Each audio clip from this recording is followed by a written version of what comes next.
Oui, Madame la Présidente, vous m'entendez bien parce que je n'ai pas pu faire de test de son au départ. Oui, ça va. Alors, Monsieur Champagne, bienvenue dans ce nouveau rôle qui est le vôtre. Je suis nouveau sur le comité, alors je vais t'avoir à l'œil, ça c'est sûr. Madame Annan, D'abord, on est voisins, ça donne bien. en plus. Alors, tu viens de faire référence au projet Apollo pour toute la question de l'approvisionnement des vaccins. Alors, j'aurais le goût de te dire, Houston, Houston, we have a problem, we have a problem. Il y a quelque chose qui ne fonctionne pas. Là. Madame Annan, ma question essentiellement va aller vers vous. Là. Les économistes aujourd'hui affirment on rêve en couleur au Canada au moment où on se parle et que la livraison des vaccins que nous recherchons ne sera pas au rendez-vous. On a vu depuis les 3 dernières semaines, de recevoir aucun vaccin. Donc, la capacité, la production mondiale de vaccins et l'ensemble de votre magnifique portfolio, là, à vous écouter, c'est absolument extraordinaire ce qu'on a fait. Est-ce qu'on va véritablement avoir l'ensemble des vaccins ou de la population vaccinée? On parle de 38 millions de personnes au Canada d'ici le mois de septembre. Est-ce que c'est réaliste véritablement?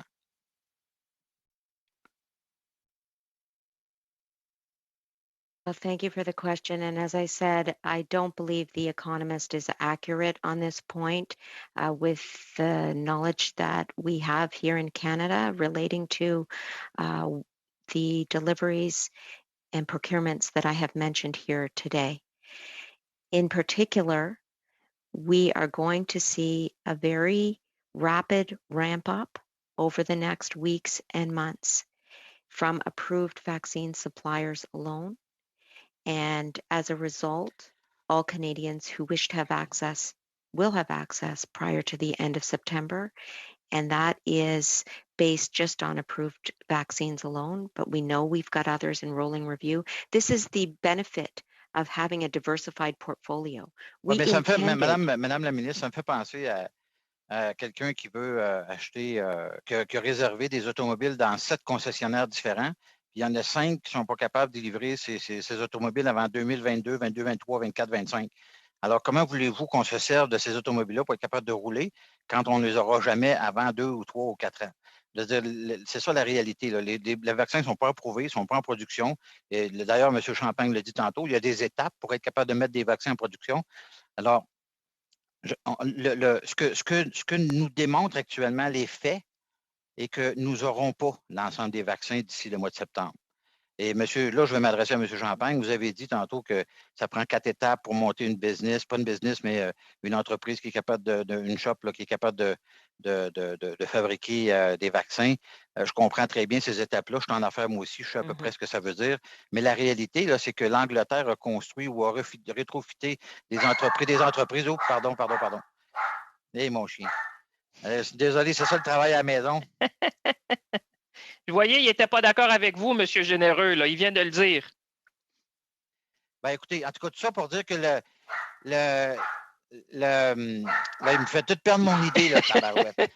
Mais la réalité, c'est qu'en Angleterre, ils ont réussi à avoir à rétrofiter des usines qui ont permis d'être capable de produire des vaccins très rapidement, ce qu'on n'a pas pu faire au Canada. En Chine, ils construisent des hôpitaux en 2-3 semaines. Ben, je comprends le sens de votre question, M. Généreux. Si vous voulez que j'y réponde, je comprends que vous êtes mis en sourdine, mais j'ai compris le sens de votre question. Dans l'intérêt du temps, je peux. Écoutez, puis le cas de l'Angleterre, je le trouve intéressant, M. Généreux, parce qu'il est mentionné souvent. Mais ce que je vous dis, c'est que la base manufacturière britannique était largement différente de celle du Canada. Il y avait plus de capacité en Angleterre, ce qui fait qu'ils ont pu faire ce genre, j'allais dire, je vais prendre une expression anglaise, de scaling, que nous, chez nous, comme je vous dis, il y a 2 usines au Canada qui ont du volume. Sanofi à Toronto, puis GSK Québec, mais eux font déjà, GSK Québec, que vous connaissez bien vous aussi, dans le coin de Sainte-Foy, produit déjà un vaccin qui est nécessaire pour la grippe. Alors, cette base-là manufacturière, chez nous, elle était plus basse que celle en Angleterre, ce qui a permis aux Anglais d'aller plus rapidement vers ça. C'est pour ça que moi je dis, on a agi, on a investi rapidement et significativement pour s'assurer justement, en termes de prudence, de résilience, de faire ça. Je pense que Novavax qui choisit le Canada, c'est quand même un saut d'approbation assez important. On est d'accord avec toi. On est d'accord avec vous. C'est une excellente nouvelle. Mais la réalité, c'est qu'on aurait dû normalement aller beaucoup plus rapidement vers cette option-là parce que la réalité aussi, c'est que les vaccins pourraient être approuvés éventuellement. On aurait pu signer des contrats. Moi, quand je regarde ce que vous nous dites aujourd'hui, c'est comme si on est dans le plus beau pays du monde. C'est comme un monde quasiment de licorne, là. Je veux dire, la réalité, c'est pas ce que vous nous dites. C'est qu'on est c'est différent de ce que vous nous dites et qu'au mois de septembre, l'ensemble des Canadiens ne se sont pas vaccinés. Qu'allez-nous nous dire au mois de septembre quand les Canadiens ne sont pas tous vaccinés? Est-ce que vous êtes capable de nous le dire maintenant? Je veux dire, la réalité, c'est que ce n'est pas ça qui va arriver. Monsieur on Généreux, le sait déjà. Monsieur Généreux, j'ai donné un peu de plus de temps parce que vous étiez interrompu par le chien. Donc, je vais laisser le ministre à vous répondre. Minister, please go ahead. You can feel free to answer. I will just like to say that I think the rhetoric needs to come down a little bit. What we are saying here is that doses from the approved manufacturers are going to be coming into Canada in the next weeks and months in full force.